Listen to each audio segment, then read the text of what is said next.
Chapter 2 We Who Are About to Die. The day that Legate Avitus Latius was due to arrive is one of the few things I can remember clearly from that time. The legate's arrival sent waves of excitement through the kennels. Not that the inmates cared for rich families or men of influence, but the excitement of the handlers, hours before the fighting usually began, was infectious. The significance of the visit was such that it penetrated even the haze of hunger and resentment that had suffused me. I stared out of my cage, the rough iron scraping my raw muzzle, and knew that this would not be a day like any other. The first true portent that something unusual was afoot was Appius being present as the handlers made their morning rounds. It was an unprecedented honor for a man of rank to favor Appius like this. The fight master was well aware of the honor, and the opportunity. "I wants a dog," Legate Latius says. Appius was boasting to his subordinate as he walked the length of our cages. "Came right out and said it, like he wasn't too good to be seen here or anything." The boss rounded on his men. "Not that he ever was here, if anyone asks. Too good for scum like you." Even if he didn't actually say so. A yelp rose through the kennels and Appius withdrew his stick. "Won't be that one then. But we need to have one ready. I bet he'll leave the choice to us in the end, and we must be sure to recommend only the best." A few moments passed, and I was next. The sharpened wood prodded me once, then twice, but I kept silent. I'd learned that as often as not a growl would only encourage them. Appius frowned. "Still bloody useless, then. A pity. It's got a good enough build." My owner, I cannot call him master, strode off with his handlers in tow. In the end they settled on Ajax, the hound a few cells down. Ajax was a champion, vicious as the sparks from Vulcan's forge. The tension built all morning, and though I couldn't tell you why, I began to share in the growing anticipation. I had clearly been dismissed and had little concern for what they did to me anymore. Yet something stirred in my hollow belly, and it was as if my nose caught just the whiff of a coming storm. The legate's arrival was not unlike a lightning strike in its way. The legate and his companion strode about the cages briefly, but the stench soon became too much for his patrician nose, and as Appius had predicted, he let the impresario choose for him. Appius made a great show of weighing the merits of his hounds before having Ajax pulled from his cage. Our eyes locked as he passed, and I felt a strange chill run through me. It was as if I felt something terrible, huge and black, squatting just beyond the edge of my senses. Appius had done his level best to find a good dog. Ajax was one of his most ferocious hounds, but he had not been scarred up too badly and had lines that would not be out of place in the finest breeding houses. Under any other circumstances, Appius's only response to someone trying to buy Ajax would have been a clenched fist, but sacrifices had to be made if one were dealing with men of quality. "You think he'll do, Marcus?" Latius asked, turning to his companion. "He looks fierce enough." The man named Marcus stared down at the panting mastiff. "The real problem will be to get him to bond with you. I've already said that you'd do better to get a pup and start from scratch. This one may be too far gone." No, I assure you, masters," Appius began, but there was no need for his protests. The legate waved off Marcus's advice. "Come now, Marcus, who has time for raising hounds? For all I know, it's back to Germania next month." Even then I could sense trepidation at the mention of Germania, wherever that was. The legate continued in scolding tones. "I tell you, Marcus, you're not ready for what you'll find beyond our borders." Marcus raised an eyebrow. "You forget my time in Gaul." Latius waved a hand dismissively again. Yes, you're quite the huntsman, and I know you've plied your trade in conquered territory. No one doubts you're skilled. I wouldn't have asked you for your advice if I thought differently. But those dark forests beyond the Rhine, nothing prepares you for them. And you don't even want to think about the savages creeping through the shadows by night to pounce on you, as they did poor Varus." Marcus's face betrayed little of his skepticism, but I could tell that the younger male was unimpressed. "You must see it coming, Marcus. It's been years. Revenge has festered long enough. We'll both be fighting there soon, and I, for one, do not intend to be pounced on in the night." The legate returned his attention to Ajax. He nearly made the mistake of reaching out to stroke the hound, then thought better of it. "A beast like this will make sure I sleep soundly," he said, as much to reassure himself as anyone else, I think. Marcus nodded. He might be taught not to run off at night, I suppose. Marcus offered Ajax his hand, daring him to react badly. The soldier didn't make the error of meeting Ajax's eye, or bending over him, but instead angled his body to the side. Ajax let out a small growl, but suffered himself to be touched. Of course you're presuming that all the recent trouble gets sorted out. As I hear it, the legions along the lower Rhine are as likely to march on Rome as on the barbarians. Nonsense, Germanicus would never stand for it, man, Latius spat. I sensed nervousness behind the bluster. Let's hope not. My squad has orders to join him, Marcus said. You see? What did I say? It's not just a question of revenge for that idiot Varus. With Augustus gone and all this complaining, he'll need to do something to distract fractious men. What better than battle, eh? The legate clapped his companion on the back. If Tiberius wanted Germania so much, why didn't he take it when he was on the Rhine? Marcus asked, then shrugged. I suppose all you clever generals know your business. Just so, the legate agreed. Now on to the important matter of getting me a guard dog ferocious enough to fill the breeches of any tribesman who might come calling in the night. Appius had been biding his time and letting his noble visitors talk. Seeing an opening, he renewed his sales pitch. You've definitely come to the right place, Dominus, he said. Nothing but the best stock here. No one breeds them finer. Marcus blew out his cheeks and gave the upstart a withering look. This might once have been a good dog, but he has likely been brutalized past all training. The Legion has its own dogs, you know. The Legion's got no dogs like this one, Dominus. Appius looked to the legate. Not if fighting's what you're after. Plenty of fight, I'm sure, but this one will likely bite my friend as soon as his enemies, Marcus chimed in. Oh, most assuredly not, Dominus. Appius glared at the young officer. Nothing you might find in some Legion kennel could compare to this hound, I assure you. True fierce he is, yet handled right. Loyal as Sancus. Appius took a huge risk and gave Ajax a stroke. Ajax was just smart enough not to bite his master's hand.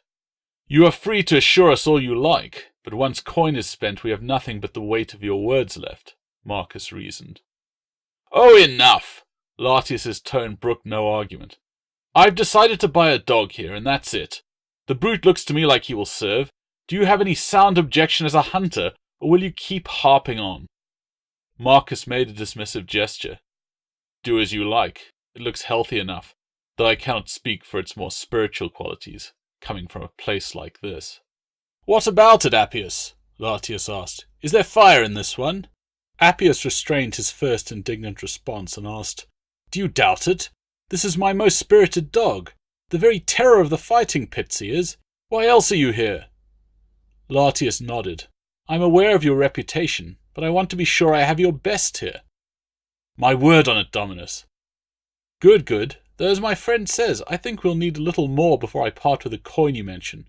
Champion or no, Latius said. What would you suggest? Appius asked. I could sense his wariness. Dealing with one's betters could sometimes be more dangerous than snake handling. Latius's eyes lit with bloodlust. Here we are in your famous establishment. Why not a contest, eh? Show us what we will be buying. Appius fought to keep his expression neutral. I would like nothing more, Dominus, but you asked me to put a prime dog in harm's way, and for only the promise of your purchase. Latius chuckled. You think we two are here just to seek a free dog fight? Appius's eyes darted. I would never imply that his lordship was trying to take advantage, but you must understand my position. Not to mention with a specimen like Ajax, I'll likely lose any dog I put into the pit with him. At that moment one of the dogs in a nearby cage growled, and Ajax let out a frightful bark. Appius looked irritated, but the sound prompted Latius's humour. Oh, come now, it seems even the hounds themselves are eager. We must be able to arrange something. I tell you what, I will pay half the agreed fee up front, as well as something for whatever dog you should choose to provide as an opponent. He turned to his companion. I say, Marcus, why don't I buy you a dog, eh? We'll make a bet of it. He'll give me the oldest and weakest mutt he can get away with, I'm sure, Marcus observed. Can't be helped, Marcus. After all, you can't expect me to pay top prices for both dogs. Marcus clearly knew his friend too well to suppose that there would be any dissuading him now that his blood was up. If you insist, but let's make sure my dog is at least credible. Marcus scanned the cages. The nebulous tension of the moment drew my stomach tight. Done then, Latius agreed amiably. Appius, my man, what do you say? A contest at my expense and a credible challenger for my friend. Mark you, no lapdogs or toothless ancients. Appius eyed the legate, then nodded. As you say, Dominus. Shall we say half the agreed price for the second dog? "A third, and be quick about it. The stink in here is truly overpowering," the legate replied. "All will be made ready in moments," Appius assured the two men. He hastened over to my side of the kennels and made a show of examining the occupant. "Use the farm dog," Appius hissed to the handler. "They won't take any of the wastrels, and the bastard eats far too much." He looked down at me. I stared back, not caring that I was looking him in the eye. "Bastard eats too much and barely fits in his cage. If only he weren't such a coward." He stole a glance at Marcus, then glared at me. With luck, that moralizing pizzle won't realize before Ajax does his work. Appius turned to smile at his customers. "We'll have something soon, your lordship." The sharpened pole dug into my side. "Look alive, you miserable gentlemen!" He returned his attention to his guests and handed the stick to the handler. "Can I suggest we remove ourselves to the fighting pit, where I can offer you some refreshment while the hounds are made ready?" "Sounds agreeable," Lartius said. "You'll not let me choose my own dog?" Marcus asked softly. "You're only paying a third—" Appius trailed off. He stood to one side and pointed at me. "Will this one not suit?" The knot within me tightened still further as the man examined me. "That one will suffice," Marcus said at length. "Excellent! I'm so happy we are of one mind." Appius ushered them out of the kennels, pausing only to hiss instructions to the handlers. "For fuck's sake, feed it! Then put the worthless mutt in a harness and get him out there. Let's at least make Ajax look good when he makes his kill. Now I've got to get back to my guests." "Don't look at me like that. We can spare the food. Even if Ajax tears him to shreds, I'll have traded copper for silver." I edged into the light nervously. My eyes had grown accustomed to the gloom of the cages, and the fighting pit seemed intolerably bright to me. Sunlight poured in through windows set about the large common room. More torches had been lit to ensure that the two gentlemen watching the fight got the best view. But I could not shake the feeling that there was something in the shadows, and a sound just on the edge of hearing, like some distant wind. A sour note hung just beneath the scent of oil and smoke. The pit had always been at the edge of my perception during my time in the kennels, but now I knew I stood at the heart of the misery. Faint echoes yet lingered in that cockpit of death. Pain I understood. The tang of excitement and expectation that wafted from the tiers above me were inexplicable in such a place. Ajax awaited me at the center of the ring. He was more familiar with how things were meant to proceed.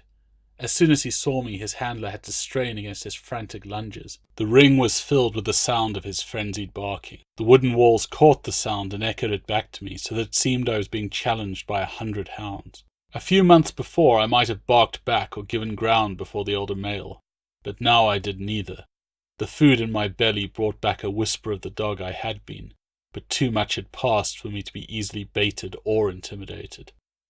I gave no reply and slunk along at my handler's side. When we came to a halt, I did lift my head. I was beyond caring if I stared Ajax in the eye. This was the place they brought you to die. We were beyond any protocol. My apparent defiance brought a new explosion and a shower of saliva from Ajax. The handler struggled to get traction on the sandy floor of the arena. He looked up to Appius hopefully. "You see?" Appius addressed Marcus. "No cheap stand-in for you. Why, he's near as big as Ajax himself, and still has a few months of growing to do, if I'm any judge." I felt Marcus studying me again. I ignored the sensation of being watched. It didn't matter. Nothing mattered. Not the weight of my harness, not Ajax or the threat of the stick in the handler's hand. I stood waiting, refusing to acknowledge them. Yet for all my stubbornness, I still felt Marcus's gaze fall on me from the shadows. A looming presence I could only just sift from the overpowering miasma all around me. "Don't worry, masters," Appius said. "He may be quiet, but he still has plenty of spirit. Wait for the blood to start flowing, eh?" Appius gave my handler a furtive glance, and I felt the sharp wood in my side. That discomfort was easy to ignore, but somehow I couldn't escape the young officer's stare. I had come here ready to die. I felt he wanted something else from me. "Oh, come now," Lartius said to his companion. "Don't sulk. I think they made a fine choice. This should be interesting." "I think it will be." Marcus met my eyes. I wanted to look away, but something in the man's appraisal froze me and forced me to stand as if this man were master of my pack. "Particularly since this dog has not fought before," Marcus said mildly. Appius swallowed. "I don't know how you could claim such a thing. He's young, yes, but a true brute, And what dog needs to be taught to bite, eh? Funny, Marcus responded. I thought we were here because that's exactly what you do. If you're unhappy, Appius said in a tight voice. No, let's just get this farce over with, shall we? I have other business to attend to and no time to waste on this. Marcus, don't be such a poor sport, Latius chided. As you say, I felt a great release as Marcus turned his eyes to Appius.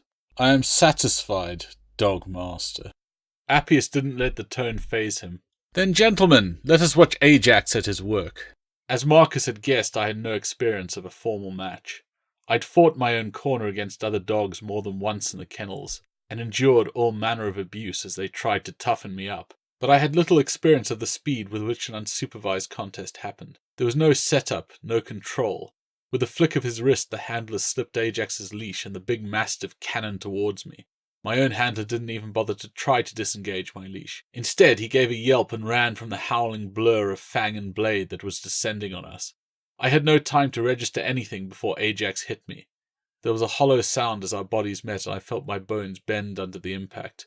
The metal of our harnesses sparked, and in an instant I was rolling across the dusty pit floor. Pain reached me through the conflicting haze of indifference and defiance. I writhed in an effort to regain my feet. I would not whimper or show my pain, but for all I had thought myself beyond caring, one truth was suddenly stark.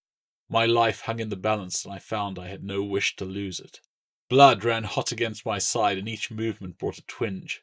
The pain was like the beginning of a song, the first notes plucked from a lyre's taut strings. Subtle, yet all part of the growing tumult in my head. I listened to the thunder of my quickening heart and heard the rumble of my own growl as if from a distance. Fury followed pain and swelled, growing hot as forge fires. Had I stood against Ajax's first charge, he would likely have found my throat in that instant. But my lack of resistance meant that I had flown out of reach of his snapping jaws. It was the wicked blades that adorned our harnesses that had scored the real hit, a line that ran from my left shoulder and down my flank. I ignored the cut and managed to rise again to the sound of laughter. Ajax, meanwhile, had become distracted by my handler's flight for the side of the fighting pit. He gave a huff of pride as the fleeing man cleared the pit's gate, then slowly turned back to me. You see, I heard the legate exclaim, even the handlers run from my dog. Your hound won't last long, I tell you, Marcus. The other man just sat staring. His jaw was tensed, and it seemed to me that he did not watch the fight, but only me, with the same mute intensity as when I had first met his eye. Ajax let out a bark. Blood on the sand often indicated an end to the fight, but no men came to stop his fun, and the big hound began to bunch for another charge. For my part, I was only dimly aware of the renewed threat. All that mattered to me was the gaze of the legate's companion. He was not loud like the other men, but his silence drew me in all the more. His gaze was a challenge, and I felt something within me answer.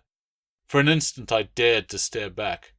My preoccupation cost me, and I almost failed to turn in time to face Ajax's second charge. On this charge my opponent's teeth did strike, first tearing my ear and then hammering into the skin about my neck. The older dog had more strength and experience. It was only my harness that saved me. Ajax should have known better than to waste so much of his energy on the leather rather than my throat, but he had become so worked up that he likely didn't know the difference. The white foam that flecked his face was soon pink with my blood. I screamed, which only brought more laughter from the gallery above. You see, Marcus, your mutt never stood a chance. Look at Ajax go! I managed to squirm away at the cost of more skin. The shadows had lengthened at the edge of my vision, and I knew the damage I had taken was beginning to tell. The distant thunder rumbled to the rhythm of my ragged gasping. I had thought I was used to pain, but now I realized how blunt the handler's sticks were, that there was something terrible that went deeper than the misery I had already known. Flickering shadows, smoke rising from the flame, all so slow, yet inexorable. I tasted blood. Had I bitten him back? It was too quick, sharp as ozone, the taste of a coming storm. I tried to meet Ajax's next charge, but he was too fast, and as soon as I found my feet I was down again, rolling in the stinking dirt that covered the pit. I smelt old blood and piss, the pain and fear of others stirred by my fall and Ajax's raking claws. I would follow them down into the dark. The weight of Ajax's shadow bore down on me. Hot saliva hit my face as he yammered, demanding my submission, waiting for me to show him my throat, impatient for the end. Instinct told me I had lost. Ajax was stronger. My only hope was mercy, my only course surrender. The shadows gathered, pulsing on the edge of my vision. The hounds, whose voices had echoed from the wooden walls, were silent now, waiting for me. It would have been easy to follow them, but I knew that Marcus was still watching, and he would not let me leave. I rounded and snapped at my tormentor, only to be forced back to the reeking sand. The dust rose in plumes as Ajax worried me on the ground. I squirmed, trying to regain my feet and snapping in fury. Occasionally I would latch onto some loose skin, but nothing vital, nothing to discourage my berserk opponent. The pain became a haze, one incandescent agony indistinguishable from the next. It didn't concern me anymore. All I felt was Marcus's eyes boring into me. He had not laughed, and I knew he had never stopped watching. Metal scraped metal as we rolled and butted, and try as I might, I always got the worst of it. One of the short blades cut a line in my cheek, missing my eye by less than an inch. My ruff was wet with blood. Another tear. I yelped. I couldn't help it. I was only just learning the rhythms of our dance. Ajax, on the other hand, had fought long enough to know how a fight ended. I sensed his excitement driving him to new levels of frenzy. His exultation fed on my growing fear like flame on dry grass. I knew what it must be like to be prey, to face a killer certain of victory. It must have been the same for the rooster I had eaten. I started to roll over and tuck in my tail. Surely they would have to offer me mercy. Ajax's teeth found me again. The watchers in the stands leaned closer. I would find no quarter there. Another bite. Only my collar saved me this time, and I felt the leather tear. "Oh, I say, it won't do for the spikes to do my dog damage," the legate complained. Every instinct told me death would be quick. Shadows reached for me. I met the cold, dark gaze of the man above. Marcus offered me no comfort, no mercy. He would not stir to save me, nor ask another to do it for him. If I fell, he would watch me go, but he did not want that. He wanted me to fight. If I rolled over, I would die. Ajax's teeth would find my exposed neck and tear the life from me. It was as if he was standing next to me, explaining it in a soft voice. It would be so easy to let it happen. Fight. The silent man's eyes screamed it, and my soul answered. "You might have given us a hound with some spirit," Latius scoffed from the stands. "There was hardly any sport in Juno's tits!"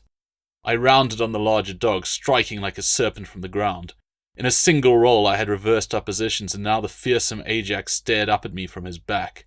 Incensed beyond all reason, Ajax threw himself at me, but the position favoured me, and while he succeeded in tearing my ear again, I locked my jaws on the underside of Ajax's throat.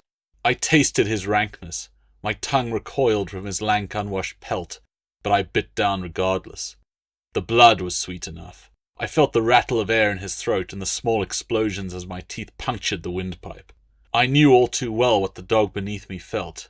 The murky remnants of my own brush with the shadows still cascaded through my overtaxed nervous system. "Stop that bloody cur!" Appius cried, but it was too late. I knew what Marcus demanded, and I cared nothing for the whining pitmaster. Ever the champion, Ajax kept fighting, lashing at me with his claws and desperately trying to free himself. Without looking up, I knew Marcus was still watching. I knew how it must be. The ram had hit the wall. There could be no mercy. I closed my jaws as hard as I could. At that very moment my handler hauled on my dangling leash. The result was a tearing and a sudden spurt of blood. Ajax made no sound. I let the flesh in my mouth fall to the muddy pit floor. A lash on my side demanded my attention, but something had changed.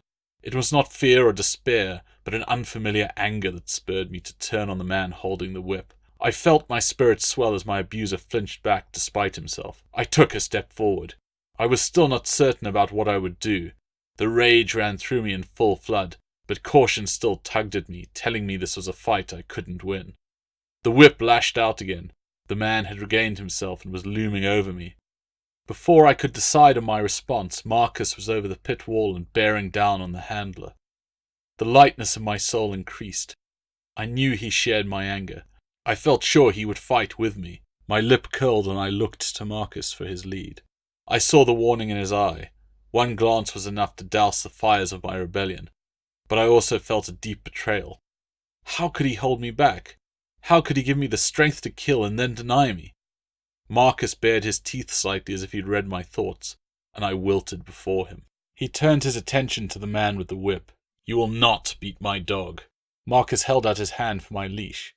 A small part of me wondered if I might yet make a dash for freedom, but the sides of the pit were high, and though I seethed at Marcus's betrayal, I found myself reluctant to leave his side. Your dog? Latius called from his seat on the side of the pit. What do you mean? I paid for him. And did you not say that he would be mine? Marcus asked coldly. Come now, Marcus, be reasonable. The dog I wanted is dead. And mine lives, Marcus replied. He started to unfasten my torn harness, avoiding as many of my wounds as he could. It took all the restraint I could muster to hold still enough for him to free me. The hate that had awoken in me pressed heavy, and I flinched at every touch. This man with dark eyes asked so much, and I gave it willingly. You're really going to hold me to what I said? Latius stared down at my new master. You're really going to break your word? Marcus asked. No, of course not, but this is all a great disappointment, the legate said.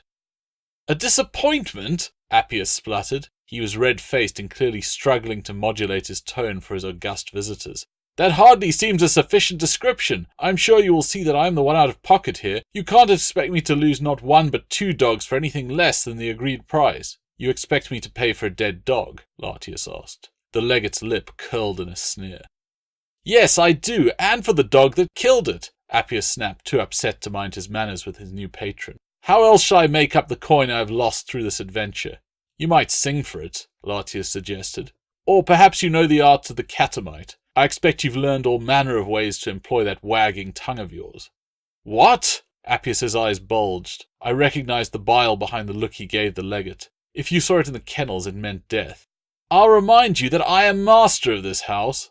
Latius got to his feet. There's little worth in that, it appears. I came to you because of your reputation for knowing fighting dogs. I think it couldn't be clearer that your knowledge is flawed. Perhaps you should take up a different career.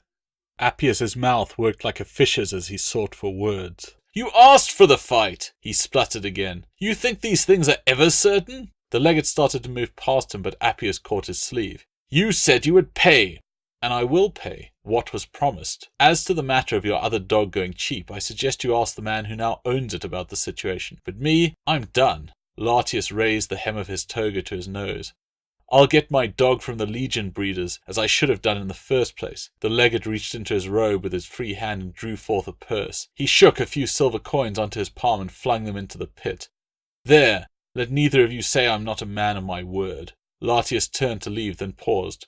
You coming, Marcus, or are you going to keep me in this stinkhole all day? Coming, Marcus said. He looked at me for a moment, then added, Ferox. I knew he signalled me, but I am ashamed to say that I didn't know my name then. If the sound had meaning, I couldn't penetrate it, yet it settled on me all the same. I felt the weight. I put my head on one side and looked up. It took a tug on the lead to move me. Marcus Atratinus, the man I will always call my master, led me from that bloody pit of death. From that day on I was more than happy to follow at his heels, though I had yet to learn what such a position required.